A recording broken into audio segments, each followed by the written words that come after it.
you know, it's hard out here dating. It's hard out here dating. But it's specifically hard because of the enormous amount of women that have children. You're going to be hard pressed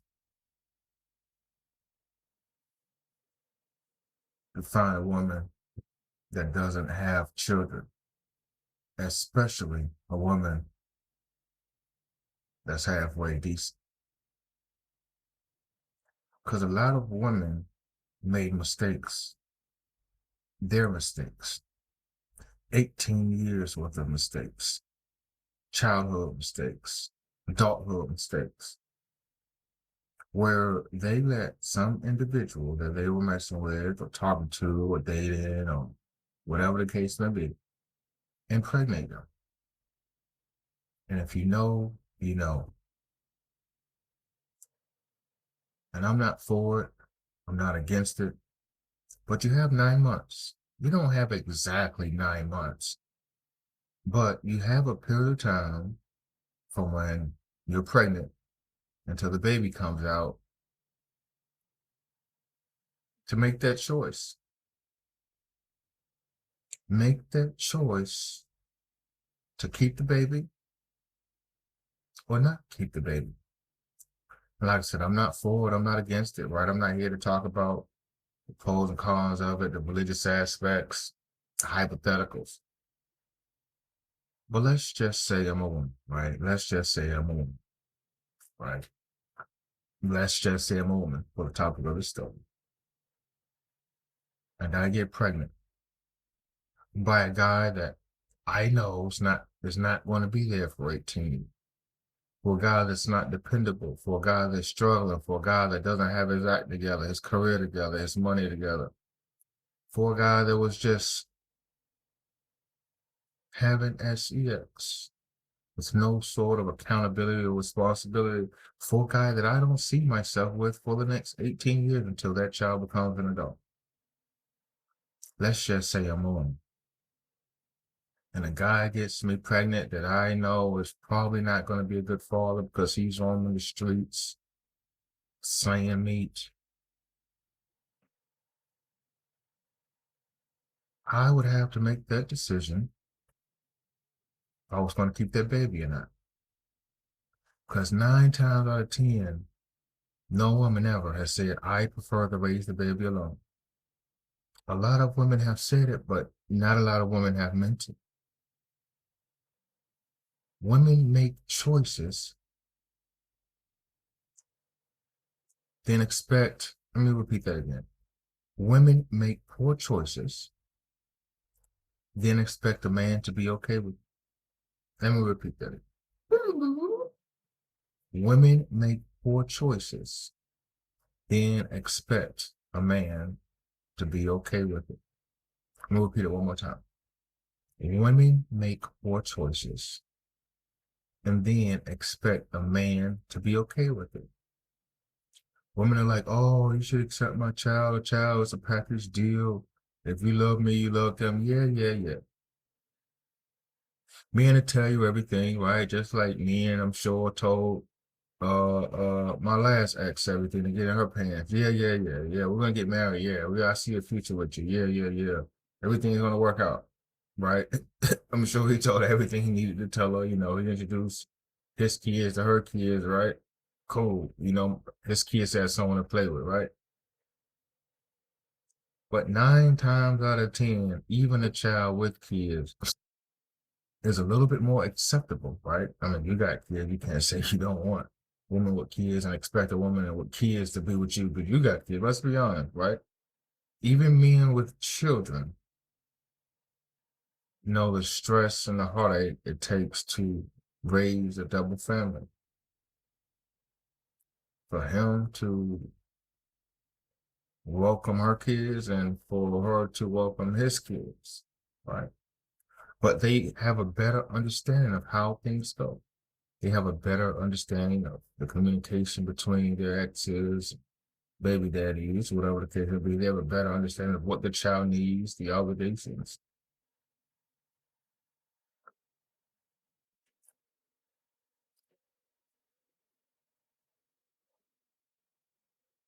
So, in my opinion, they're a better fit together.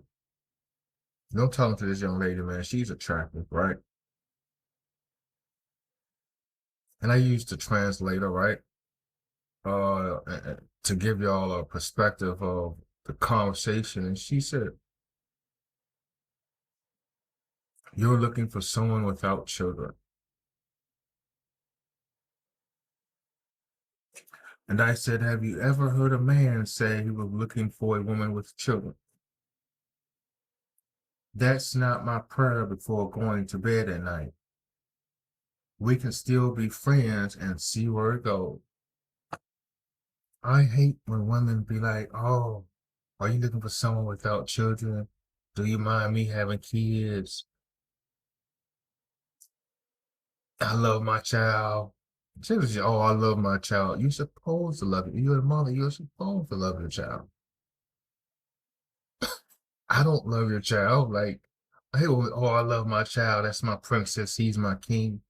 You're supposed to say that. That's your child. It came out of you. But he's not my king. She's not my princess. I don't love them. Women try to manipulate you into making you feel uncomfortable.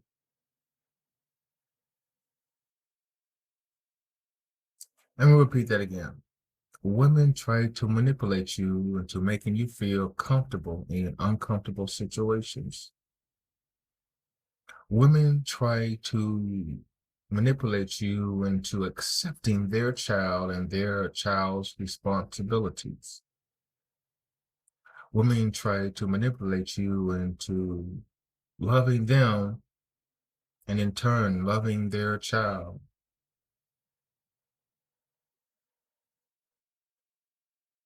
And I'm gonna do a story on the pains and sufferings and headaches and stress that I had dating Vanessa. The disrespect, the selfishness, the narcissism that I went through dating Vanessa and her having a child. Her having a child, and I told her that child was mine 1,000 times.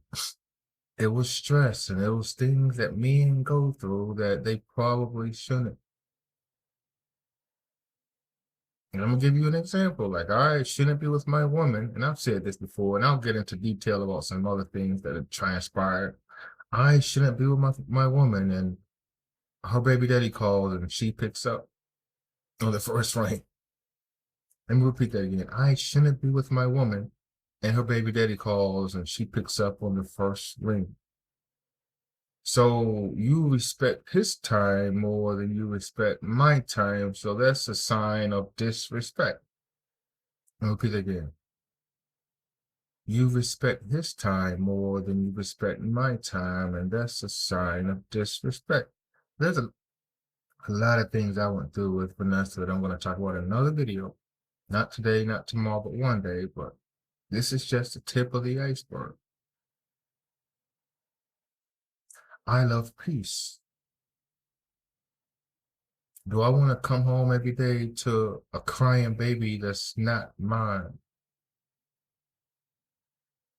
Do you want to come home from work every day to a crying baby that's not yours? A crying baby that doesn't look like you. Listen, as I've said, I say again, I accepted Vanessa's child. I love that child. I did more for that child than the child's parent. But that's not my prayer before going to bed at night, for God to send me a woman with a child. That's not my prayer. That's not what I want. And I'm gonna be frank. Would I date a woman with a child again?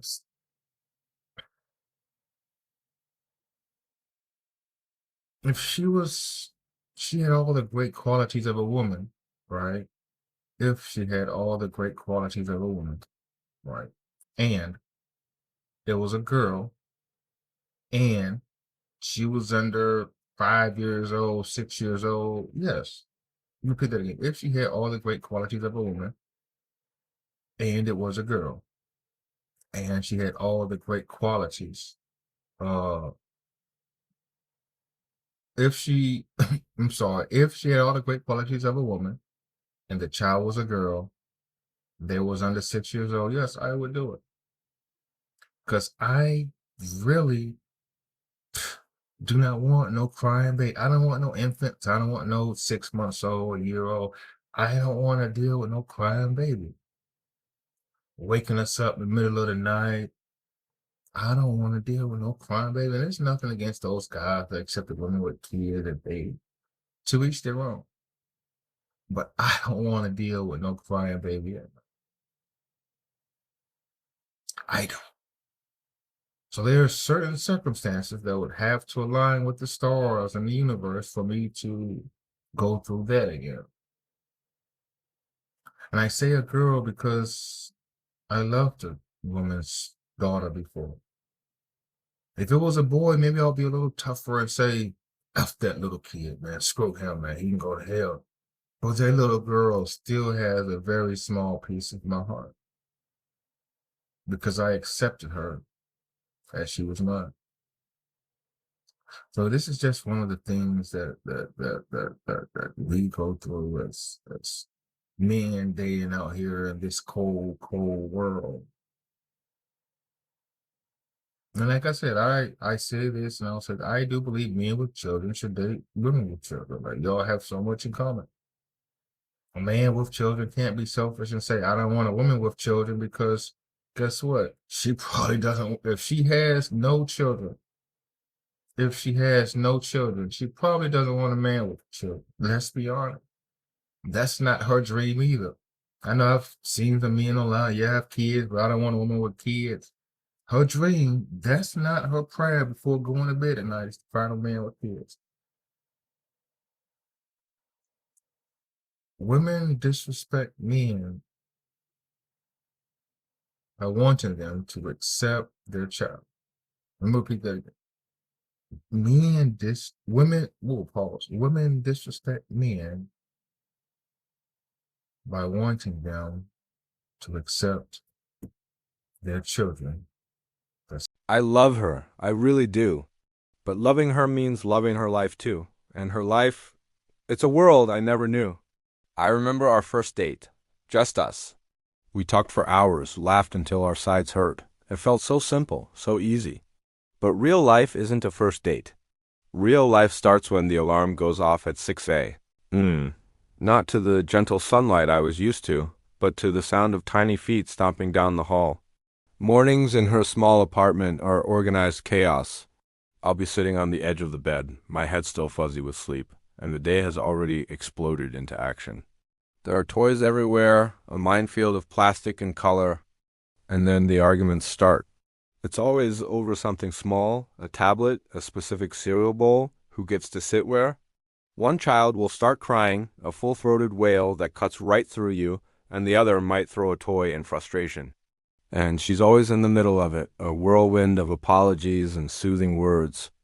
She'll look at me, her eyes filled with a mix of love and exhaustion, and say, "I'm so sorry, baby.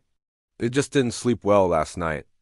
I nod and try to smile, but inside I'm just thinking, neither did I.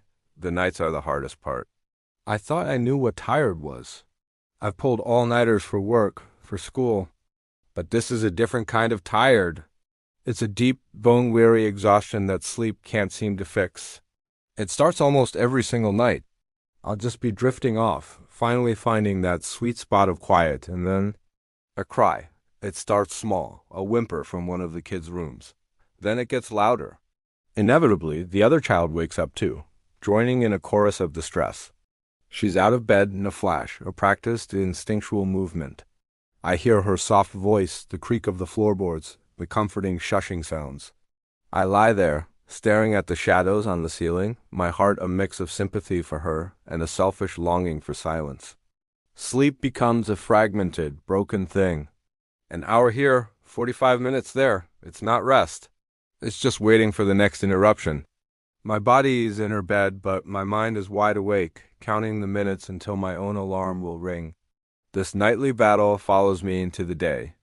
I show up to my job, a place that used to be my domain, feeling like a ghost. I'm a mechanic and my work requires focus, precision, but my hands feel heavy, my eyes burn. I'm on my third cup of coffee before my shift even officially starts, just to feel human. My boss will walk by, his voice a muffled drone in the background. I can barely make out his words, something like, "You okay today? You look rough." I just nod. How do you explain this? How do you say, "I'm exhausted not because of long hours or a difficult project, but because of love"? You can't. So you just drink more coffee and pray you don't drop a wrench on your foot. I've caught myself almost dozing off while leaning against a car, my brain shutting down for a split second. It's a dangerous kind of tired. It's a tired that feels like it's seeping into every part of my life, blurring the edges of who I used to be. After work, I find myself just sitting in my car for a while, the engine off, the quiet a welcome relief. I'll pull out my phone and look at a picture of her. It's one of my favorites, taken a few weeks ago at the park. She's laughing, and the kids are hanging off her, their faces bright with joy. And I feel this overwhelming wave of love for all three of them. But it's tangled up with this feeling of dread. I didn't just choose her. I chose her entire world. I chose her past, her responsibilities. I chose the sleepless nights, the tantrums, the financial strain. I chose the constant noise and the lack of privacy. I chose to be a father figure without any of the authority or biological connection. It's a choice I made with my heart, but my body and my mind are struggling to keep up. I question myself. Am I strong enough for this? Did I romanticize what this would be, and now I'm failing the reality of it? The other night, after the kids were finally asleep, we sat on the couch. The only light was from the TV, the volume turned down low. I just couldn't pretend anymore. I looked at her and said, "I'm trying. I really am. But I am so tired." The words felt heavy, like a confession. I was afraid she'd get angry or defensive. But she just looked at me, her expression so soft, and reached for my hand. "I know," she whispered. "I see it. And I appreciate you more than you will ever know. I know this isn't easy." In that moment, the exhaustion didn't disappear, but the loneliness of it did. She saw me. She understood. She wasn't asking me to be a superhero. She was just grateful I was there, trying to fight the battle alongside her. Later that night, I found myself standing in the doorway of the kids' room, watching them sleep.